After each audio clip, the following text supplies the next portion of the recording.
Hello, কেমন আছেন? SD স্মৃতিকথার আরও একটি নতুন ব্লগে স্বাগত। আর প্রতিদিনের মতন আজও আমি ভিডিওটা সকাল থেকেই শুরু করলাম। এখন প্রায় বাজে সকাল 8:30। প্রতিদিনের মতন আজও আমি সকালে ছেলেকে সিদ্ধ ভাত খাইয়ে স্কুলে পাঠিয়েছি। তবে স্কুলের টিফিনে দিয়েছি রুটি আর আলু ভাজা। একটা রুটি বাটার মাখিয়ে আর তার সাথে আলু ভাজা দিয়েছি টিফিনে। আর ওকে স্কুলে পাঠানোর পরেই বাদবাকি রুটিগুলো আমি সেঁকে ফেলছি। আজ আমরাও রুটি আর সুজি, এটাই হবে সকালের ব্রেকফাস্ট। ছেলেকে আলু ভাজা দিয়েছি। আমরা কেন সুজি বানাচ্ছি, কারণ দুষ্টু একেবারেই সুজি খেতে পছন্দ করে না, ওই জন্যই ওকে আলু ভাজা বানিয়ে দিয়েছি। রুটিগুলো এখনই বাটার মাখিয়ে রেখে দিচ্ছি, তার কারণ রুটিগুলো গরম আছে, ঠান্ডা হয়ে গেলে বাটার লাগালে আর ভালো লাগবে না। ওই জন্য প্রতিটা রুটির মধ্যে বাটার লাগিয়ে রেখে দেবো ভাঁজ করে। বেশ ভালো লাগে, বাটার লাগানো রুটি খেতে বেশ ভালো লাগে। আর অনেক দিন পরেই এইভাবে রুটি খাচ্ছি। আগে যদিও এরকমভাবে রুটি মাঝে মধ্যে খাওয়া হতো, এখন একেবারেই খাওয়া হয় না। আর আমি যে বলি আমি রুটি খাই না, ওই জন্যই রুটিটা অত বানানো হয় না। আমার ছেলেও রুটি খেতে একেবারেই পছন্দ করে না।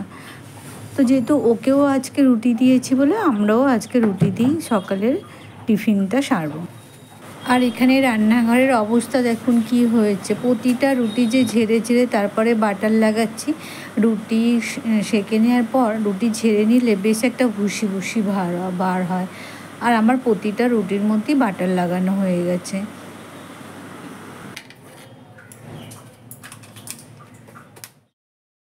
অন্যদিন আমি এই স্ল্যাবটার উপরেই রুটি বেলি যখন রুটি করি, কিন্তু আজকে না, এই যে চাকির মধ্যে রুটি বেলেছিলাম, চারিদিকে আটা ছড়িয়েছে।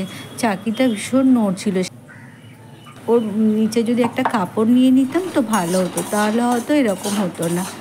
যাই হোক, সেটা নেওয়া হয়নি। সকালে তাড়াহুড়ো থাকে, অনেক তাড়াতাড়ির মধ্যে কাজগুলো করতে হয় তো। আর আজ আমি সুজিটাকে পুরো ঘি দিয়ে লাল লাল করে ভেজে নিয়েছি। 1 চিমটে নুন দিলাম।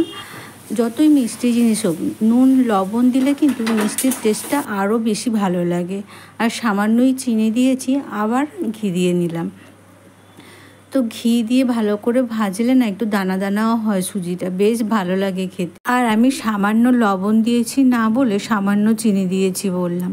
যাই হোক, চিনির পরিমাণটাও কম দিয়েছি।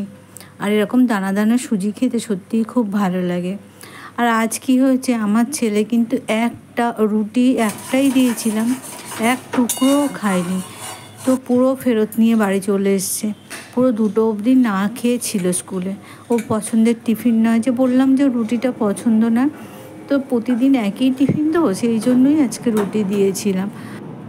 তো আমি অনেকবার ওকে জিজ্ঞাসা করলাম, তুমি কি অন্য কারোর টিফিন খেয়েছো, সত্যি কথা বলো। তখন বলছে কি, মা আজকে কিন্তু কেউই ভালো টিফিন নিয়ে আসেনি, সেই জন্য খাইনি। তো অনেক সময় হয় না, বন্ধুরা অনেক সময় টিফিন শেয়ার করে, তার ফলেও অনেক সময় খায় না। তা যাই হোক, বলছে তুমি জিজ্ঞাসা করেও দেখতে পারো, আমি কিন্তু কারোর টিফিনই খাইনি। তো ওরা কিন্তু আবার দেখে কে ভালো ভালো টিফিন নিয়ে এসছে, কার টিফিনটা ভালো, ওর কথাতেই সেটা বুঝলাম। যাই হোক, এখন বিকাল 5টা 5:30 এরকমভাবে চলে এসেছি। বেডটা চাদরটা বিছানোই ছিল, কিন্তু না ভালো করে বিছাইনি। কালকে রাত্রে আমি চাদরটাকে চেঞ্জ করে দিইনি, তো সুদীপ ওটা পেতেছিল, দেখলাম ভালো মতন পাতিনি। আবার আমি বিকালে ঠিক করে দিচ্ছি, যাতে বিছানাটা একটু টান টান না হলে সত্যি কথা বলতে ভালো লাগে না। আর বিছনাতে কিন্তু এই চাদরটাই পাতা ছিল, তো আমি এটা কেচেছিলাম, ভেবেছিলাম অন্য চাদর পাতবো, তো দেখলাম ও এটাই পেতেছে বলে আমি এটাই আবার ঠিকঠাক করে দিচ্ছি। আর আজকে আমি এমন একটা ভুল করেছি, মারাত্মক ভুল। মানে সকালে উঠে যে ড্রেস চেঞ্জ করি, তো তাড়াহুড়োর চোটে কী করেছি, আমি পুরো ভিডিওটাই বানিয়েছি, কিভাবে সেটা পরে বলছি। মানে এমন একটা কাণ্ড হয়েছে, পুরো উল্টো জামা পরে আমি সারাক্ষণ ভিডিও শ্যুট করে গেছি। যদিও আমার ভিডিওর মধ্যে সেটা হয়তো বুঝতে পারবে না, কিন্তু প্রথম দিকে ভিডিওটা দেখলে একটু বোঝা যাবে। সকালে এত তাড়া থাকে না, তো ঘুমের ঘরে উঠে যখন ড্রেস চেঞ্জ করি তখন অত খেয়ালও নেই। পরে যখন ভিডিও এডিট করতে যাচ্ছি তখন দেখছি আমি উল্টো জামা পরেছি। তো অনেকটাই কেটে কেটে বাদ দিয়েছি। আর আমি যে বললাম বিকাল 5টা বা 5:30 হবে, না, এটা হয়তো সকালের দিকে 11টার দিকেই আমি এই বেডশিটটা বেডশিটটাকে আবার ঠিকঠাক করে লাগিয়েছিলাম। আসলে ভয়েসটা পরে দিচ্ছি না, অনেক সময় মনে থাকে না, কারণ সকালে এই কাজগুলো পরেই আমি আবার চান করতে গেছিলাম, পূজা পাঠ করেছিলাম।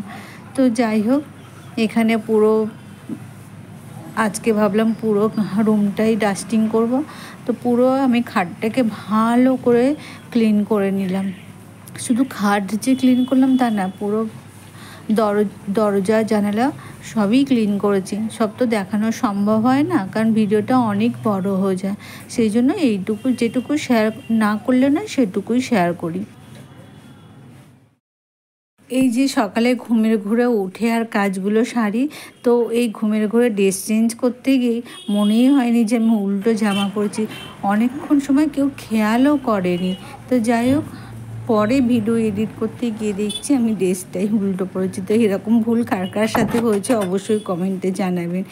কিছু কিছু দিন হয় কি সকালে আমি বাজারেও যাই, তো ওই দিন বাজারেও যাইনি, এটাই একটা রেহাই যে ওই দিন সকালে আমি কোথাও বার হইনি। আর এখন চলে এসেছি এখন বিকাল 5টা মতো বাজে। তখন যে বলছিলাম বিকাল 5টা, তখন না, এখন বিকাল 5টা বাজে।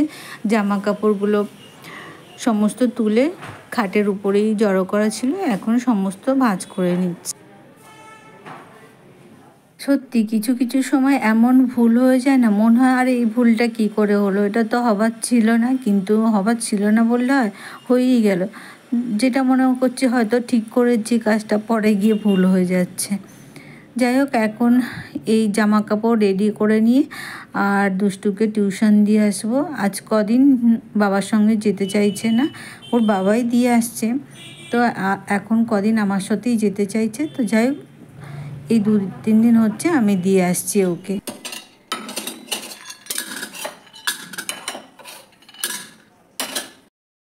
আর আজ আমি তাড়াতাড়ি একটু সন্ধে দিয়ে নিচ্ছি, তার কারণ হচ্ছে যে ড্রেস চেঞ্জ করেছিলাম, তো সেই কারণেই সন্ধেটা দিয়ে নিচ্ছি, নিয়ে একেবারে নিচে যাব।